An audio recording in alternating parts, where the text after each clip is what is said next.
வணக்கம். ராகுல் காந்தியின் ராசி விருச்சிகமாகும். பிரபல அரசியல் ஜோதிடர் சிராத் தருவல்லாவின் கூற்றுப்படி இவரது ஜாதகத்தில் 2ஆம் வீட்டில் ராகு, 4ஆம் வீட்டில் சனி, 5ஆம் வீட்டில் புதன், 6ஆம் இடத்தில் சூரியன் மற்றும் சனி, 7இல் சுக்கிரன், 8ஆம் இடத்தில் கேது, 10ஆம் வீட்டில் வியாழன், 11ஆவது வீட்டில் சந்திரன் இருக்கிறது. இவரது ராசி பார்த்தீங்கன்னா விருச்சிகம். ராகுல் காந்தியின் ஜாதகத்தில் மகர லக்னம் உள்ளது.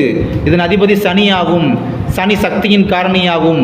ராகுலின் ஜாதகத்தில் சனி ஒரு மிக முக்கியமான கிரகம். ராகுல் காந்தியின் ராசி விருச்சிகம், இதன் அதிபதி செவ்வாய். அதனால் ராகுல் காந்தியின் ஜாதகத்தில் சனி ஒரு தாழ்ந்த ராசியின் மையத்தில் வைக்கப்பட்டுள்ளது.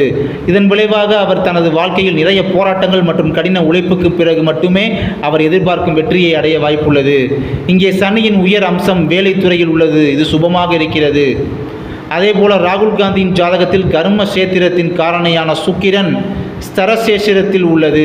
இதன் விளைவாக ராகுல் அதிகாரத்தை அடைவதில் தடைகளையும் தாமதங்களையும் சந்திக்க நேரிடும். அதே சமயம் 7ஆம் வீட்டில் சுக்கிரனும் நீச்ச ராசியில் 7ஆம் அதிபதியும் தனித்து இருப்பது திருமண சுகத்தை தடை செய்கிறது. 2ஆம் வீட்டில் உள்ள ராகு குடும்ப மகிழ்ச்சியை பெறுவதை தடுக்கிறது. மேலும் இது ஜாதகக்காரரின் பேச்சை கெடுக்கிறது. இவ்வாறு இவர் கணித்துள்ளார்.